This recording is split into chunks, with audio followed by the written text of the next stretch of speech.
Saudara, Israel dan Hamas disebut mencapai kesepakatan mengenai rencana perdamaian setelah negosiasi intensif yang dimediasi oleh AS, Qatar, dan Turki di Sharm el-Sheikh, Mesir. Kesepakatan ini menandakan seluruh sandera segera dibebaskan dan Israel akan menarik pasukannya di Gaza.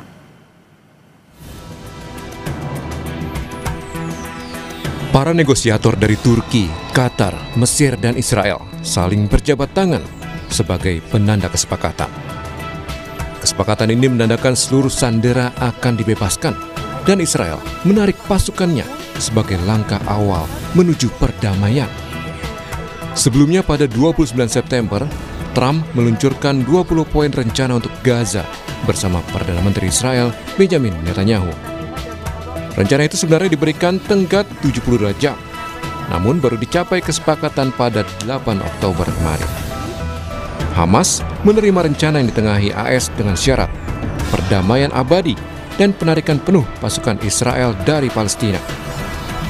Usai kesepakatan damai Israel dan Hamas, Presiden AS Donald Trump berencana mengunjungi Timur Tengah akhir pekan ini, bertepatan pada saat sandera dibebaskan.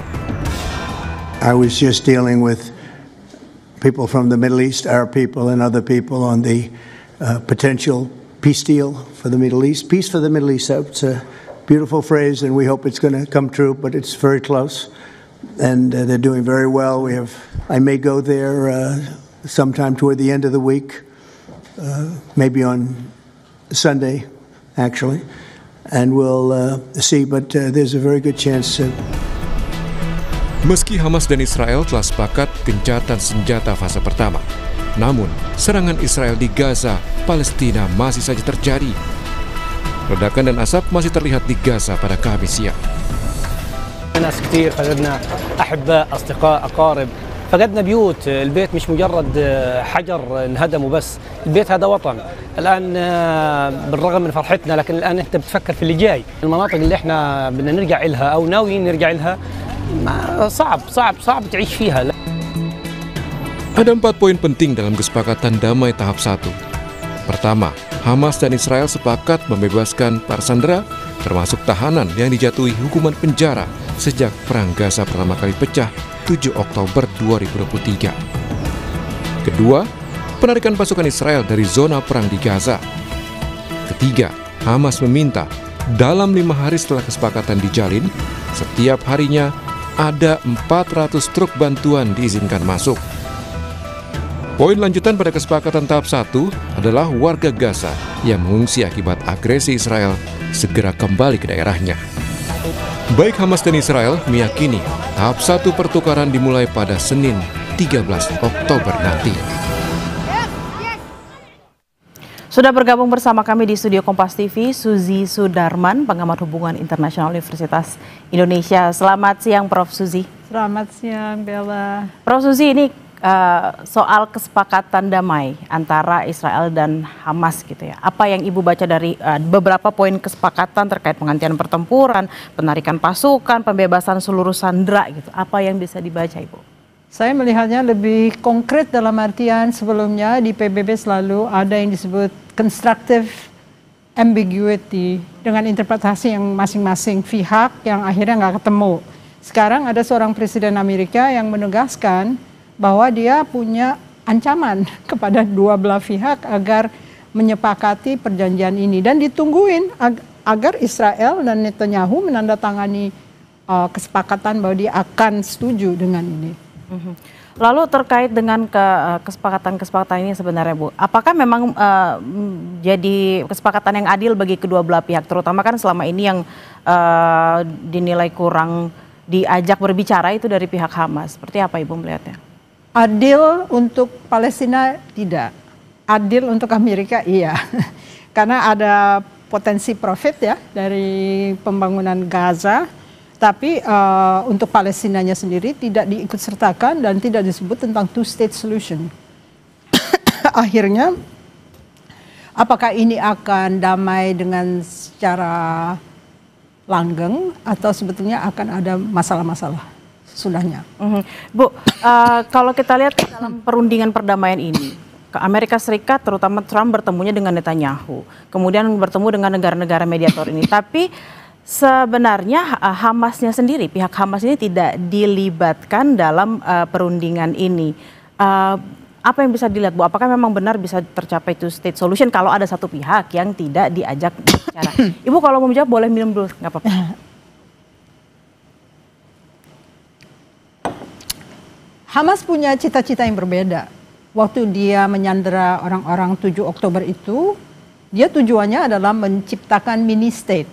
Sekarang ini persoalan sandera adalah Hamas ingin survive. Jadi walaupun dia tidak diajak negosiasi, dia masih punya harapan yang harus dipenuhi dan dia memang ingin turut serta supaya pada akhirnya dia masih punya suara untuk menentukan masa depan Gaza. Tapi apakah memang kesepakatan ini kemudian akan langgeng? Karena kita tahu dari tahun 48 seperti itu ya, ketika memang ada dua pihak yang ada dalam satu lokasi, satu tempat gitu ya. Belum ada perdamaian yang hakiki, terutama untuk masyarakat warga yang ada di wilayah tersebut. Apakah memang kesepakatan kali ini bisa menjadi kesepakatan damai yang langgeng selamanya seperti itu, Bu? Agak sulit karena sebetulnya masalah decommissioning dari armaments dari Hamas dan decommissioning dari tunnels itu tidak akan terlaksana karena tidak mungkin Hamas akan menyerahkan seluruh senjatanya dalam kondisi yang serba tidak terlalu tegas ya. Lalu kalau misalnya ada stabilization force yang dari negara-negara region, itu apakah kalau misalnya Hamas tidak setuju dan mulai lagi berperang, apakah mereka akan melawan Hamas yang bangsanya sendiri gitu ya? Apakah memang Ibu tidak optimis itu terkait dengan kesepakatan ini? Apa penyebabnya, Bu? Ada kontradiksi antara aktor-aktor yang bermain di situ. Karena interpretasinya tetap seperti waktu constructive ambiguity itu, interpretasinya masing-masing membaca ya, yes but, yes but, Hamas yes but, Israel juga yes but. Lalu bagaimana kondisinya? Karena peace plan-nya Donald Trump itu mengharuskan stabilization force dan Palestinian technocratic elements itu melapor kepada dia. Padahal dia juga belum tentu tahu apa yang komplikasi dari keseluruhan ini. Jadi begitu abstraknya sehingga kita bisa hanya bersyukur bahwa ada ceasefire, tapi kita lihat apakah itu akan di follow up dengan hal-hal yang lain. Misalnya karena Israel curiga terhadap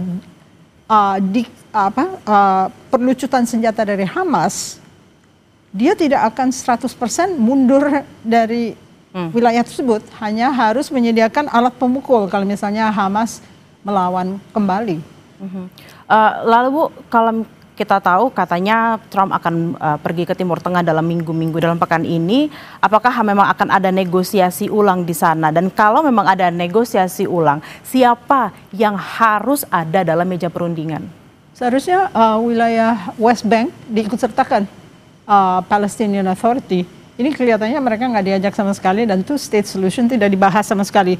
Padahal yang akan kompleks adalah kondisi Khalil Al-Hayya yang menjadi negosiatornya. Dia harus bernegosiasi dengan kelompok lain, yaitu Shura Council for Hamas dan juga Azad Al-Haddad yang mengepalai military wing dari Hamas. Pada saat itu kan banyak aktornya yang terlibat ya. Padahal yang dinegosiasikan adalah orang si Al-Hayya ini. Jadi bagaimana caranya nantinya Palestina bisa ikut serta sebagai aktor yang diajak negosiasi, tapi belum kelihatan gambarannya itu.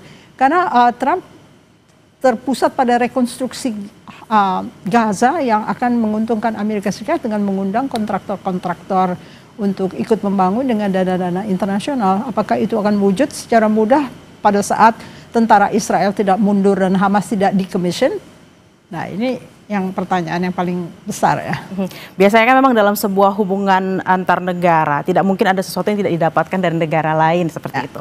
Nah apakah memang keterlibatan Trump, karena kalau kita lihat intens sekali Trump untuk menciptakan perdamaian. Apakah memang betul demi perdamaian dan para pengungsi yang bisa dikembalikan, atau memang ada interest lain di dalam situ? interest Trump jelas ingin mendapatkan Nobel Prize Yang harusnya hari untuk ini. perdamaian yang akan ditentukan hari ini. Bayangkan kalau misalnya Trump tidak disebutkan oleh panitia Nobel dan dia tidak mendapatkan, apakah dia masih concern terhadap isu perdamaian di Palestina? Berarti memang kalau misalnya tidak ada, let's say kita mengatakan bahwa tidak masuk nama Trump dalam Nobel perdamaian itu, ada kemungkinan concernnya Trump dalam perdamaian ini bisa berkurang. He lose interest jelas karena the main thing is to attract their attention supaya dia bisa menjadi pemenangnya karena dia bersaing dengan Obama. Kenapa Obama bisa dapat dan saya tidak dapat gitu loh. Jadi ini adalah persoalan dalam negeri Amerika Serikat yang dia ingin mewujudkan kepada kelompok pendukungnya, yaitu kelompok MAGA yang sekarang terpecah, bahwa dia adalah pemenang dan dia bisa menyelesaikan masalah Palestina. Nah, kalau kita melihat begitu kompleks karena memang ada kepentingan atau interest baik dari Trump sendiri, dari mungkin mediator atau mungkin dari Israel terkait dengan perdamaian Palestina ini. Kemudian siapa yang bisa concern terhadap perdamaian dan juga warga-warga yang mengungsi di Gaza? Padahal pada akhirnya yang menjadi korban seutuhnya adalah warga Palestina sendiri, terutama Gaza. Ya, attraction-nya adalah Donald Trump, seorang presiden Amerika yang pertama yang tegas, message-nya, pesannya tegas, dan dia punya comprehensive plan, dan bisa menarik dukungan dari negara-negara di region. Tapi kalau presiden Amerika yang sendiri tidak terlibat, saya rasa kelompok negara-negara di kawasan tersebut tidak mau ikut serta untuk menjadi stabilization force ya.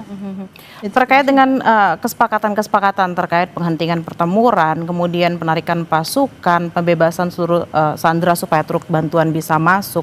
Apakah ini bisa bertahan dan realistis selama 72 jam ke depan atau bisa lebih langgeng lagi, Prof. Suzy? Ada orang yang ahli Palestina yang mengatakan sebaiknya humanitarian assistance saja, nggak usah bikin negosiasi-negosiasi yang belum mungkin diwujudkan karena decommissioning dari Hamas sulit dan Israel juga curiga bahwa Hamas tidak akan mungkin decommission. Sebenarnya yang menjadi sulit bagi bantuan untuk masuk itu sebenarnya apa, Bu? Karena kan kita tahu yang membutuhkan bantuan ini warga yang sudah kelaparan, yang juga sudah sakit dan tidak bisa diobati gitu. Apa yang kemudian menghalangi bantuan-bantuan tersebut untuk masuk? Karena kita tahu secara humanitarian law itu bantuan tetap harus masuk di negara yang berkonflik seperti apapun gitu, Bu. Karena yang menyebutkan genosida hanya Pak Prabowo. Negara-negara lain tidak ada yang mengkondem Israel atas genocide yang dilakukan. Jelas ini genocide, tapi jarang negara-negara itu mau menyebutkannya secara gamblang ya. Kalau syukur-syukur Pak Prabowo ikut menyebutkan bahwa itu genosida. Lalu kalau kita kemarin lihat di PBB ada banyak sekali negara yang sudah mendukung kemerdekaan Palestina seperti itu, Bu. Apakah memang dukungan-dukungan yang diberikan terutama dari negara-negara Eropa yang adalah sekutunya Amerika Serikat ini dan juga Israel bisa semakin membuat tekanan atau dorongan bagi perdamaian supaya benar-benar bisa tercipta di Palestina? Masalahnya kan ini gagasan untuk mengeksterminasi rakyat Palestina itu kan karena Israel ingin mempunyai negara yang lebih diperluas. Apakah misalnya Indonesia ingin merdeka lalu ada yang menghalangi dia bisa luluh untuk mengatakan saya tidak mau Republik Indonesia misalnya gitu. Kan agak sulit dibayangkan. Ini adalah sebuah perjuangan kemerdekaan untuk Zionis ya. Zionis yang terkuat. Jadi apa boleh buat, siapa yang bisa merubah dia? Dia juga akan mengambil Lebanon, mengambil sebagian Syria, mengambil sebagian dari Jordan, mengambil sebagian dari Saudi Arabia.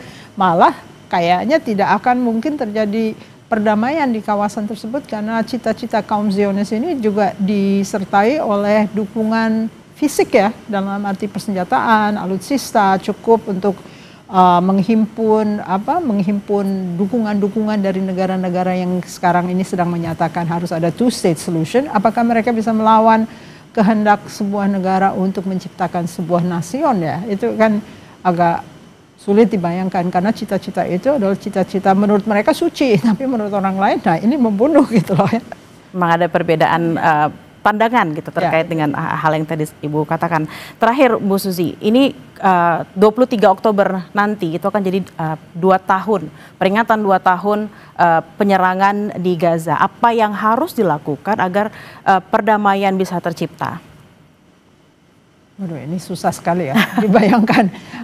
Karena kita nggak mau mungkin menyuruh Hamas mendecommission dirinya sendiri, dan tunnel-tunnel itu tidak bisa di-decommission.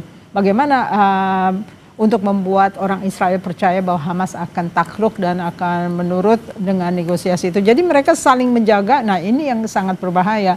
Apakah hostage atau sandera itu bisa dilepaskan secara aman juga masih pertanyaan besar ya. Apakah memang keseluruhan sandera pada akhirnya nanti akan dibebaskan seluruhnya? Itu dia, mungkin tidak akan seluruhnya dibebaskan. Nah, ini yang akan menjadi duri di dalam jalan perdamaian ini. Sangat baik. sulit. Terima kasih atas perbincangan siang hari ini, Prof. Suzy Sudarman, pengamat hubungan internasional Universitas Indonesia. Terima kasih, sehat-sehat selalu, Ibu. Terima kasih.